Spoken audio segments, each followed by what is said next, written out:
Welcome to Crash Concepts, where the economy, energy, and the environment are explored. Up next, fresh ideas and insights into the factors that are driving the world and shaping your future.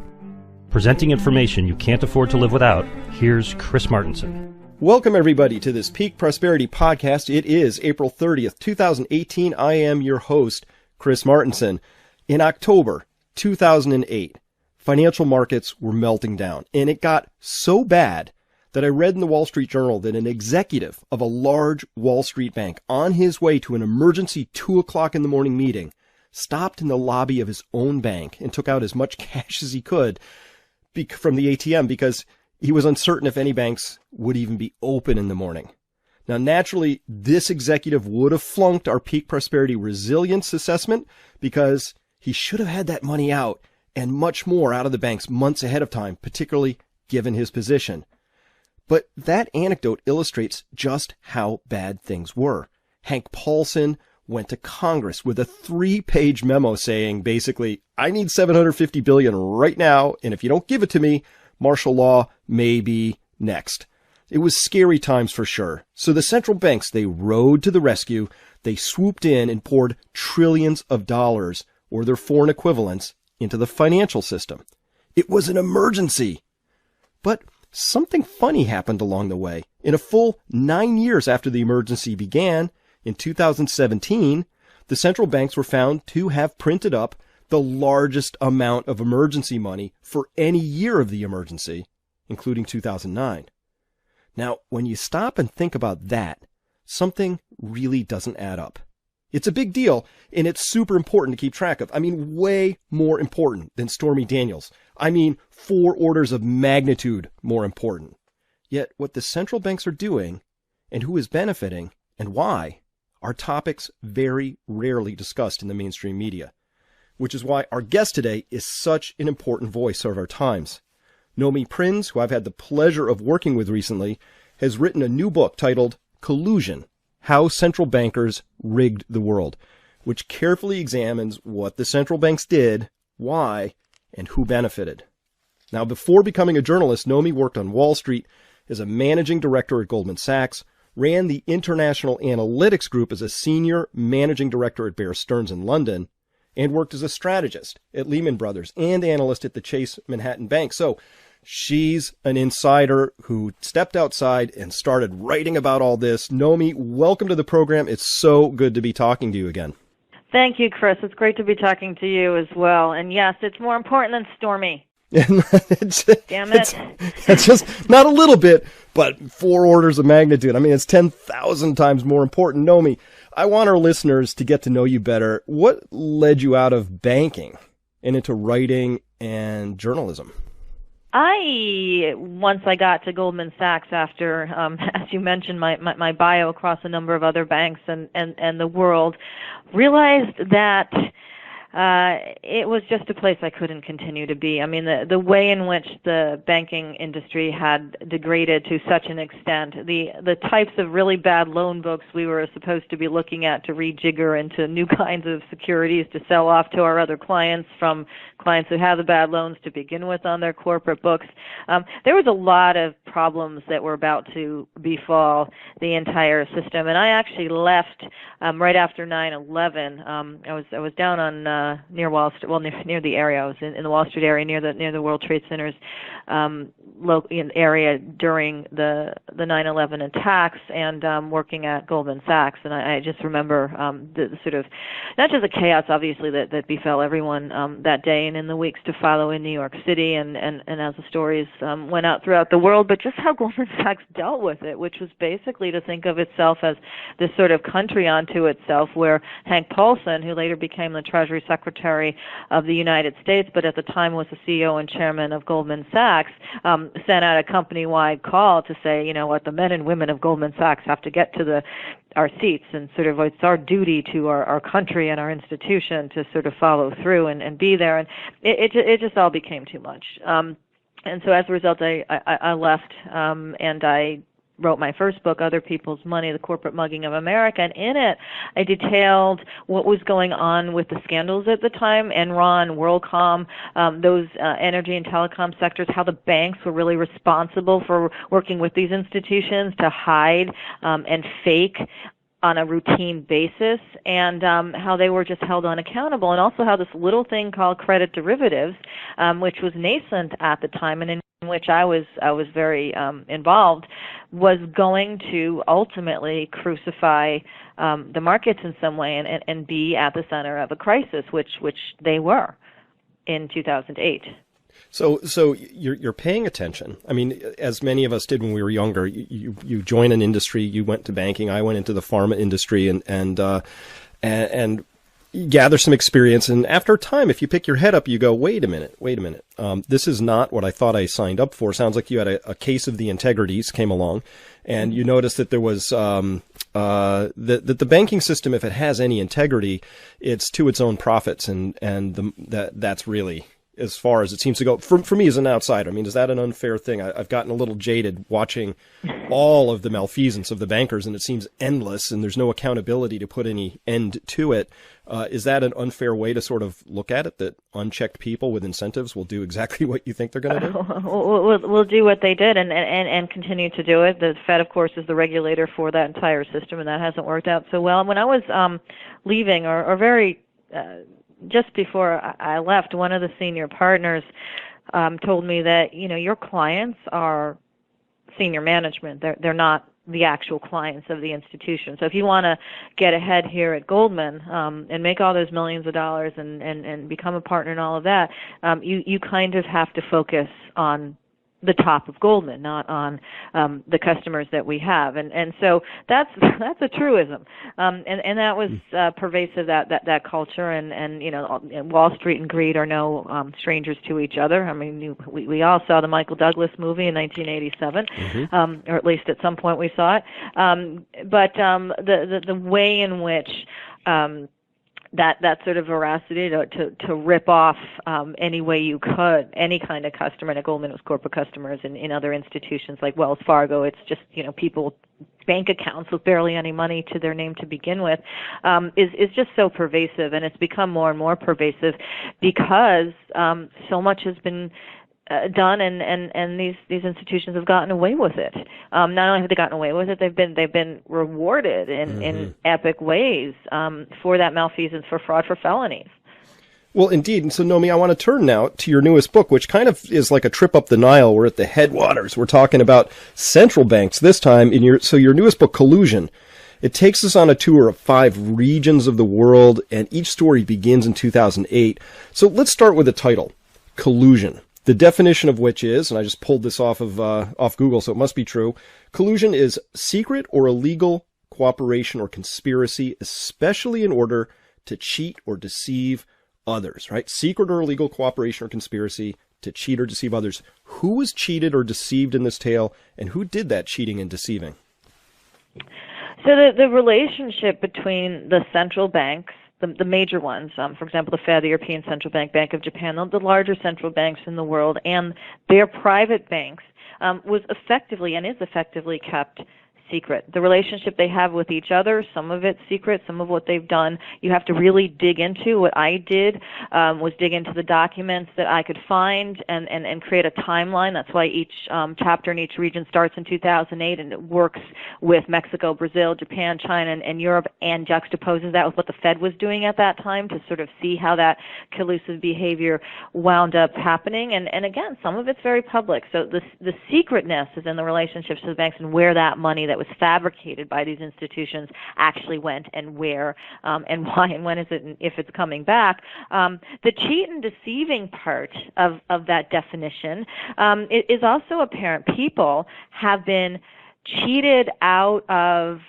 their futures from the standpoint of these strategies. So when the Feds created cheap money, and companies and banks and countries have borrowed more from the future because it is so cheap to pay for, because it's easy, and because of the Fed's policies, it effectively deceives us into thinking, not necessarily you and me or people listening to this, but many people into thinking that the economy is somehow therefore being helped by this strategy, which, as you pointed out, was an emergency strategy, and this is an emergency that's gone on for now 10 years. There have been some tweaks. Rates have gone up a little bit in the United States, but all in all, they're pretty much 0% on average globally, and quantitative easing still exists, and the books of these major central banks are as big as they were at their heights through this last 10-year period, and they're still growing, for example, in Europe and Japan. So the deceit comes from looking at, for example, the stock market as well. The stock market's really high right now in a lot of different places. Why is it high? Because a lot of this money went into either debt, which was used, borrowing, which was done to buy corporate stock, to buy the stock of banks, by the banks themselves, and that's a major form of manipulation, deception as well. Why is J.P. Morgan stock going up? Was it just because J.P. Morgan is such a great bank and so healthy? Well, no, it's because it received a lot of help from the Federal Reserve. It funneled that help into its own shares, and it's continued to pay settlements and be fined on egregious activities against its own clients, which are many, because it is the largest bank in the United States, for example, and it's one of the largest banks in the world along the way. So there's multiple points of cheating and deception that have been enabled or that occur because of central bank policies. And some of those policies and meetings, again, were secret. A lot of them were public. You just have to piece the documents and the timelines together. No, I mean, indeed. So if we had time, and I know you and I could parse through this, we could start going into some of the details, right? We could talk about how interest on excess reserves is the Fed funneling $10 billion for every trillion and every percent they're paying out. We could talk about how the Fed has been front run on every auction, and so the big banks just get free money, and they have proprietary trading desks having zero losses, over an entire year of 200 trading days in a given year. We could talk about how Blackstone was there picking mortgage-backed securities for the Federal Reserve, but meanwhile also accumulating one of the largest residential real estate for rental portfolios of any private company out there, on and on and on. But if we back up, this really looks like a looting operation to me. It looks like a transference of wealth from A to B, with A being the common people and the taxpayers, and B being a very, very small group of very powerful, already very wealthy people. Have I got that wrong? Because that's how it looks out here in the cheap seats. No, that's how it is. And these large institutions that front-run auctions and that are able to know when things are going to happen, or at least mysteriously appear to trade on the right side of them, are effectively the ones that are accumulating. They're not effective. They're actually the ones accumulating more of that money. In general, even if we look at the fact that stock markets have risen by so much since the financial crisis on the back of all this artificial money going into the system, the reality is that only about 10% of Americans own 84% of those stocks, and the numbers get smaller if you go up onto the sort of 0.00% in terms of ownership. And so even on paper, the wealth has been transferred away from regular people and the majority of regular people and into the hands of those that are connected to the Fed and their customers and the people that were already wealthy and involved in a lot of these financial assets to begin with. It's not only a great transfer of wealth, it's really the biggest example of trickle-down economics not working, but being used as the narrative to work, because all these central banks talk about how their activities have enabled the economy to come back from the depths of recession. In reality, they've enabled certain companies to look better on paper and into quarterly earnings cycles, because they're able to get a lot of cheap money with which to buy their own securities. And so it isn't really a picture of health. I mean, today, for example, this news is out constantly. Retailers just fired or are going to fire a whole bunch more workers, and different sectors continue to either contract, provide less wages, provide less benefits, provide less stability to most people at the sort of bottom and middle and just non-top of the system. And that's going to continue, and by the Fed's own admission. It's had every 3 years it does a report. So the next one's going to come out next year, but the last one through 2016, where it indicates that inequality has increased substantially since these policies have been enacted. And yet none of these central bankers are like, wait a minute, did we just do that? Like, should we do something about that? Because they aren't using their own money. I mean, these are just funds that are created from their ability to create them. They're not coming from a pile of a budget. They're not coming from decisions made on behalf of people. These are just funds that are available to be funneled into the private banking system and financial paper markets. Nomi, very well said. And by the way, this book is just beautifully written.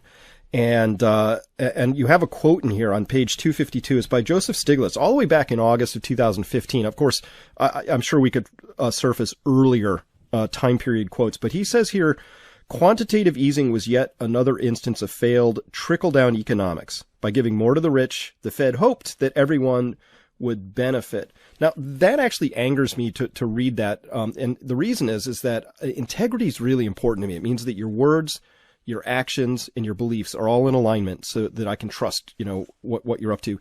It was in that time, 2015, I remember, as Stiglitz was very, obviously pointing out what was clearly true, that Janet Yellen was out there wringing her grandmotherly hand saying, we're really mystified by this whole wealth inequality thing. We think maybe if kids were better educated, people were more entrepreneurial, and by gosh, it would help if you came from richer parents. And I'm not kidding. Those were her words. That then the wealth inequality would disappear. But she was head of the institution that was inarguably most responsible for it, in fact, directly responsible. Question, do you think they really did? Was she actually that naive, or is she fibbing a little, or is that just a bald-faced lie? I mean, I'm trying to figure out. Are they, where are they on the spectrum? Dumb or evil? Where do we go? It's you look at Janet Yellen, you're like, how could that be evil? I don't, but dumb and willfully misleading, hinging towards an evil misrepresentation of facts. Yeah, because the thing is, as I just said, and I just put this together because you just mentioned 2015, the reality is the Fed itself was doing a study on sort of inequality at the time at which she was saying what she was saying. And I actually went and addressed the Fed back around that time. I was in the summer of 2015. So this was before any rate hikes had been implemented. This was when they were still trying to figure out, as she said publicly, but internally I was there. I was in front of her. She was addressing a group of central bankers, and I just happened to be invited to talk to them about an interesting topic, which is why Wall Street wasn't helping Main Street. This was the topic they asked me to speak about. When they asked me to speak about it, I was surprised that they had asked me because I had written rather disparagingly about the Fed for many years. But they did, and I went up, and she said the same sort of thing to a bunch of central bankers from around the world, some of whom were from countries that were really bleeding at the time. And she said, yeah, everything is, we got this. It's fine. Banks are healthy. We had Dodd-Frank, it's all good. And I'm sitting there thinking, well, no, it's not, and it won't be, and this won't end well. So I get up and I say, if you want to understand why, and this is your question, Wall Street isn't helping Main Street, I'll tell you really simply, it's because you didn't make them. And that was, and I sort of went on from there. It was very simple. It's like there were no strings attached to any of the quantitative easing. There was no strings attached to even bringing rates down to zero and enforcing or colluding with other central banks to make the global interest rate for money to the financial institutions that get it first by design to zero or negative. That just didn't happen. So why would you expect anything different? I mean, it was a very bizarre thing. And then I realized after not having been invited back again that that probably it was there to sort of check a box. Okay, we have the other side. All right, we're good. And then subsequently they raised rates a little, had some wobbles. Right after that, in early 2016, European Central Bank comes out and brings rates down. Bank of Japan brings rates to more negative, and all these things happen to calibrate the Fed as sort of the mother central bank. Tiny little movement in interest rates to act as if it was done with this sort of experiment of quantitative easing and everything was fine, and it could show it was fine by actually raising rates a little. Well, And so this appearances over the reality of things is a big a central part. Of course, I think they consider it part of their policy tool is create the appearance first, and then magic will happen, right? So if we can create the appearance of wealth by driving up asset prices, this is a stated position of the Fed. It's no secret. In fact, there's an op-ed by Bernanke saying, yeah, we're going to drive up, financial asset prices. That means stocks and bonds and houses. And then people will feel wealthier, and then we'll all be spending more, which actually means feeling confident enough to borrow more, because that's actually the banking game, is to get more people borrowing more, because that's where banks make their money. So when you say no strings attached, I was looking at a chart yesterday which showed that I can get, 1.8% on 30-day U.S. Treasury paper through Treasury Direct. I can get probably 1.5 or maybe 6% out of the money market funds, but out of a bank itself, I don't know, 0.1% maybe? Right. Right? And so the Fed could have created some strings saying, hey, you got to pay market rates to people because people need interest income and that's important. But they didn't. No, and at the very least, they could have done that. They also could have done things like, and you have to put this percentage away for small businesses, and you have to put this percentage away for restructuring mortgages, and this percentage away for helping with student debt, so that they can actually come and participate in the economy right after they get us, or just anything, literally anything. And they did absolutely nothing. Now, they would say, and some of them did, that that's not their job. Their job isn't to tell banks what to do, but it's like, look, guys, women, you just created $4.5 trillion worth of effectively electronic money to buy a bunch of debt. You don't think you could have figured out a way to add on to that some stipulations? Like that was beyond. No, you didn't want to.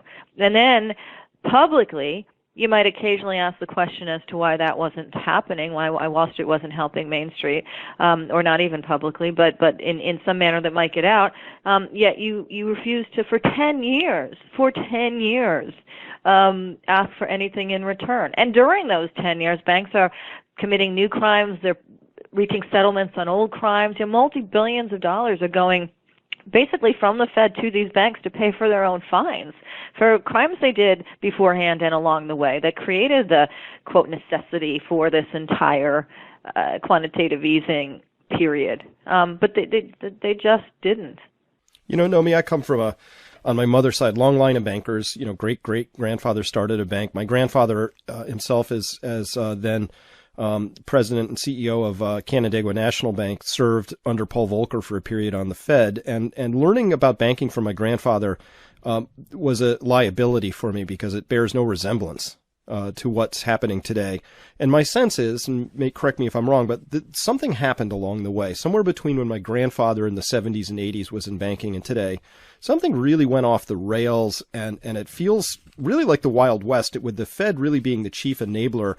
They're supposed to be the cop out there, pulling the punch bowl away when necessary, but also enforcing those sorts of regulations you just talked about that are very sensible and, of course, comport with this idea that people without any checks on their behaviors will do what people did. Ever since Roman times, ever since humans were humans, right? How is the Fed? First, do you agree with the idea that they've sort of enabled this looter mentality, this pillaging that's been going on? But second of all, how is it that the Fed is this blissfully, delightfully unaware of human behavior? I think, first of all, yes, I agree. It definitely enabled all of this. And stage one in the 70s and 80s was to allow deregulation of the banking system instead of regulating the banking system. And we have, well, not through Volcker, but we have Greenspan to thank for that. And then, Glass-Steagall being repealed and having banks able to take deposits and loans of individuals and hold them as collateral against money that they would require in these emergencies from the Fed. I don't even think that Jamie Dimon, CEO and chairman of J.P. Morgan Chase, could have dreamed that the Fed would amass a $4.5 trillion book, nor that central banks throughout the world would amass $21 trillion, the GDP of the United States, in doing this stuff. But what also happens at the Fed is, I think, particularly at the top of the Fed. So when I was there were definitely people there who don't speak for the Fed publicly, but who had been there for decades and who even invited me. It was kind of the reason I was there. Who were concerned about this, who were concerned about quantitative easing, who were were concerned about asset bubbles. This was 2015. It was apparent they were everywhere already. This is not the discovery since then. But who didn't get to have their say, who didn't get to be prominent in terms of the narrative that the Fed presented to the world and to other central banks in particular. And so they allowed themselves to be oblivious. Janet Yellen pretended to be oblivious. There was no way they looked at their data and could think that they weren't somehow involved in inflating these assets. There's literally no way you can look at any chart along any time from when they began quantitative easing to this day where you don't see a very, very solid correlation between what they did, how much money they stuck into the markets, and where the markets went. And the days when the markets wobble, where they're at. And the days when the markets come back, where they're at. There's no way you can't look at this data and come to that conclusion. So what they do is they choose not to. They just literally say, look, we are in charge, whether it is Ben Bernanke or whether it's Janet Yellen or whether it's now Jerome Powell, whether it's the Obama administration or the Trump administration. We are in charge of this ship, and damn it, this ship is sailing. We're doing fine. We've created a better economy. Look at the stock market. That's all on us. And to admit failure in that, to admit that all of this was merely subterfuge, was merely artificial stimulation of markets, the health of certain companies and of the banking system, would be to admit that they and the world's central bankers who are involved in this entire process have been ineffective, lying, and failures, and they're not going to do that. So there's more than obliviousness attached to this. It's a willful oblivious, because to pay attention and to be public about concerns at the top of these institutions means to admit defeat, and they're just not going to do that. Well, Nomi, I love that, willfully oblivious. It sounds a little bit like what I just heard about the FBI in certain instances before Congress, not being completely forthright. There are other terms we could use, of course, but I love the euphemisms. They're always nice to soften this up a little bit. So back to the title: collusion, secret or illegal cooperation or conspiracy, especially in order to cheat or deceive others. So my sense of this whole thing was, look, there was a corporate bond hiccup in '94, led to the repeal of the introduction of the sweeps programs, which just did away with reserve requirements. Then we had long-term capital management in '98. Boom, everything blows up 2000. And then that skid that we got into, oversteer, and Bernanke gives us into the housing bubble and all that other junk that happened with the collateralized debt obligations. Boom, that blows up. Another oversteer. I feel like the skid's getting pretty bad at this point, my sense. What I'm wondering about now is when we look at this and you look at all of the human foibles and weak spots and willful oversights, or whatever we want to call these things, here we are. And so my question to you then is, okay, how do we get out of this bind? I'm fascinated by how we got into this mess. You've brilliantly chronicled this, and you also touch on, and the thing I'm very personally concerned about is, how do we get out? How do we do that? And is that even possible? Yeah, so first of all, we know that where we're at now is going to create a bigger crisis than before, because we're sitting on this mound of extra debt that we didn't have before, and so the keg being relatively dry, or at least nearing dry, of what central banks can even do to push this thing forward in time, not in effectiveness. There are things that can be done, like you can deflect, for example, in all of these countries, the money still that went into supporting assets and supporting debt that was conjured by these institutions into the real economy. You can ring fence, for example, $1 trillion, $1.5 trillion, whatever, from the $4.5 trillion that the Fed created. You can create an infrastructure bank. You can collateralize it with debt that already exists, no new debt, and you can say, look, this money will be for this purpose. To an extent, that's what the People's Bank of China did. They've done a sort of quantitative easing of sorts program, not in conjunction with the United States or the other major G7 countries, but they've utilized that money, and it's not perfect in terms of how things have been working out. That there is a lot of debt. They've used it for infrastructure. They've used it for developing. They've used it for creating stronger alliances with trading partners, and trying to help their trading partners regionally have more of their own infrastructure and have more people working and trained and bringing groups of people across borders to get that done. They have motivations and reasons and stuff, but the economics of it is what it is from the funding. We're not doing that. We're going away from that. We're having these ridiculously dumb quibbles in Washington, and I speak to people on both parties. As you know, I'm there talking about little tweaks in the budget for one form of education or one form of of infrastructure building or whatever it is, and there's this constant back and forth on numbers that could actually be supported by debt we've already issued, which is more than the percentage of total terms relative to our GDP. We can reform the banks. We can separate and do a Glass-Steagall separation between deposits and loans and speculative behavior, because by doing that, we actually take ourselves out of the position of being the collateral for any type of bailout or subsidization provided by central banks or governments to the private banks when they screw this up again, which they will.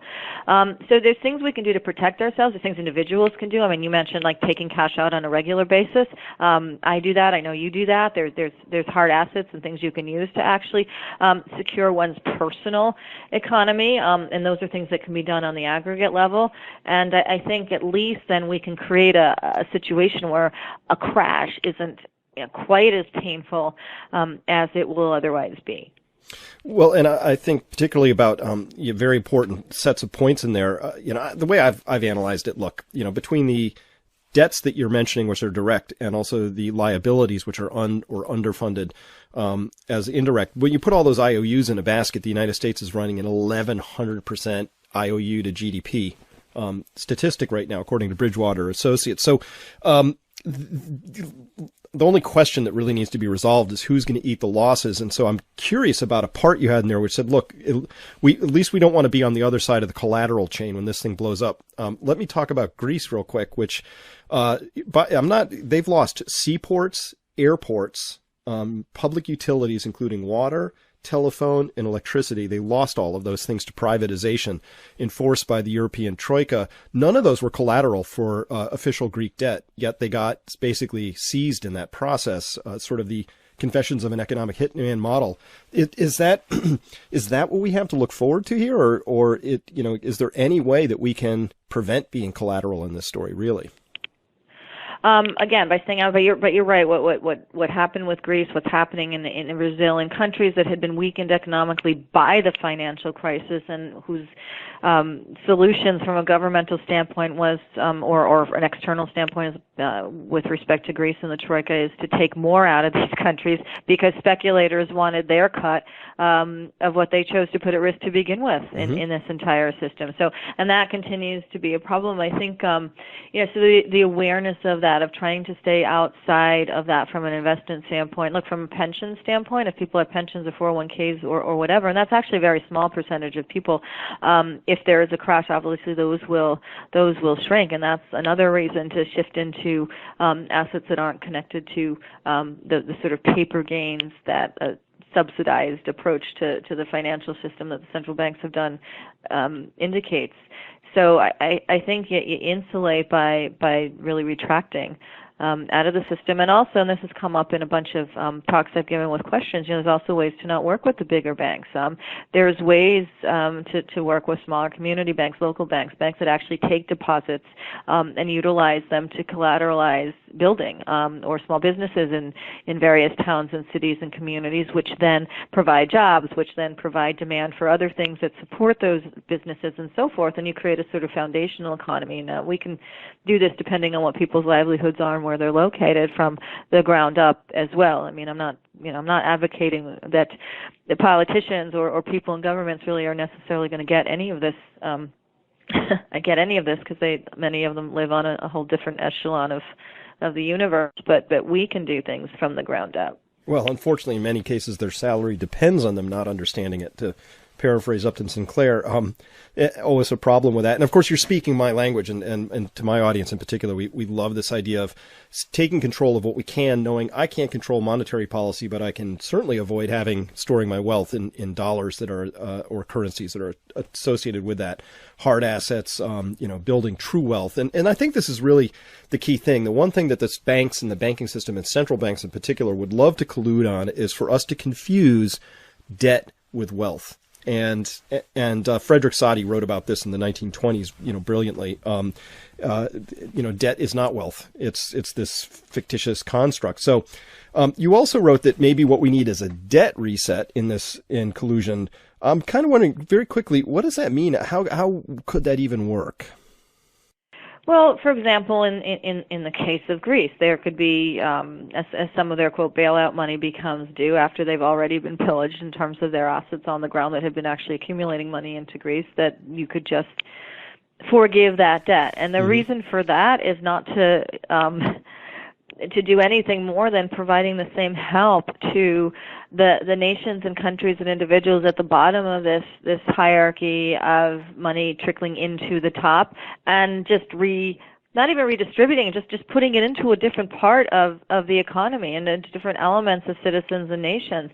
I think that's something that can be done. So when I think about canceling certain elements of debt, I'm talking about unpayable debt that will further damage the economies of people or countries that could become stronger without having to pay for it, and not as a free giveaway, but because that is precisely in droves what has been done for the private banking system. That's what they have received. Why should they receive that? And places in which people and localities and nations could be strengthened and participate more in their economies or in the global economy from a real foundational perspective can't get anywhere near the same percentage, break. Well, yeah, and we'd have to put something before profits and big bank profits. I know the central banks thought they're doing God's work and that they, to pull a Lloyd Blankfein quote, and also that, what they were doing was preserving the system. As long as we have a healthy banking system, all other things are possible. Of course, banks have been pulling in record profits and bonuses over this entire period, of course. Meanwhile, Detroit, still 4 years now into that, they're still drinking lead-tainted water for want of $48 million to tie into the Huron system. So really, from a larger sort of moralistic priority standpoint, what really gets my goat in this story is that we put so much effort into supporting institutions that, and sorry, no offense to your former profession, that frankly, I think we could do away with a whole chunk of it and nobody would notice, right? In terms of services actually needed and provided. So what I love about your book here is that it's just full, it tells the tale. You went to Mexico, Brazil, China, Japan, Europe. Nomi, I'm just wondering, in all those travels, what did you come across maybe that surprised you, or that you weren't expecting coming into this, that you're eager to share with people in this book, Collusion? There's a couple of really quick things. One is when I was in Brazil. No, let me start with Mexico. When I was in Mexico, I was actually at a breakfast in Monterrey, which is their sort of industrial city, and I was sitting next to a former number 2 of the central bank there right before the crisis, and he literally leaned over to me and said, this is not going to end well. This is not how we would have done it, and we strongly spoke out against it. So that was very interesting. He was a very sort of senior, well-respected person in just the Mexican sort of hierarchy as well. In Brazil, I talked to a guy around the research department at the Central Bank of Brazil who came out and showed me data that he had been compiling that really showed that correlation between the money that came in from the major central banks. So he basically added together European Central Bank, Bank of Japan, Bank of England, and the Fed, and how that correlated to activities politically and just from a accumulation standpoint on their own stock markets in Brazil and where that was relative to their economy, which I thought was very interesting because that was data I would have liked to have seen from the Fed. And then just honestly traveling in China, I missed a flight, or there was no flight or something from Beijing to Shanghai when I was there, and it was one of these situations where I was going to be speaking to one of the 5 vice presidents of the NDB, the New Development Bank, which is the BRICS Bank, which is headquartered in Shanghai, and I had to get there at a certain time. So I wound up sort of booking across Beijing, which you can't really do because the traffic's awful, but just going to the train station. I took a high-speed, lovely rail ride from Beijing to Shanghai, which was the smoothest, quickest sort of on-land experience I had ever had. So when we talk about building infrastructure, I was in it. And it really does make a difference. And I could barely see all the towns that China was constructing along the way of this line because we were going so fast. So I just thought that was just a neat experience. Oh, no, every time I go to China, I get train envy. It's amazing what happens when you actually put your money into, building the wealth of your nation and the infrastructure. It's astonishing. And I think that's really, if I was going to super critique the Fed, and one of the reasons I'm a big non-fan of theirs is that it seems like all they care about, and maybe I have this wrong, they don't care about full employment or whether inflation's 2%. They care about the profits of the big banks, who are of course, their owners, their share class owners, and that's it. I mean, I can't really detect any other ulterior interests of theirs at a higher level. And I know great people who work at the Fed, very earnest people, just like I knew great people in the pharma business. But there's a certain something in that industry which is very collusive, and it seems to be just about stuff that I don't think is adding much to our future. In fact, the more debt we pile on, I think the gentleman in Mexico might agree, and you might too, is that the more debt you pile on, the more you steal from the future. And that feels irresponsible generationally, for sure. And I'm talking to more and more young people, 30 and under, who get that. And they're not as invested in the future because they too have seen through the BS and said, wow, that really doesn't make sense. Right. And it's not only that we're stealing from the future. This entire process over the last 10 years has ignited more stealing from the future than we were already doing. Yeah, it has. And so Collusion is the book. It's just phenomenal. How Central Bankers Rigged the World by Nomi Prins. Nomi, people can, I'm sure, find your book in bookstores as well as on Amazon. Do you have any upcoming book signings you'd like to alert people to, or perhaps a place where they could see your schedule? Yes, well, the schedule's on the front page of my website, so it's www.nomiprins.com. I will be in New York City tonight, which is April 30th. I don't know when this is airing. But after that, I will be in Washington at Politics and Prose on Wednesday night at 7. And if you're in the LA area, and it's a big space to fill, I will be at the Emmanuel Presbyterian Church on Saturday night, May 5th, so Cinco de Mayo, there. And all the abilities to buy tickets and get more information are on my website. At Nomi I'll be in Prins. other places too, but it's all there. Fantastic. And that would be NOMIPRINS.com, NomiPrins.com. Nomi, thank you so much for your time today. Congratulations on getting this book out. I know it's a labor of love, and best of luck with all of it. I hope it's a just smashing success. Thank you for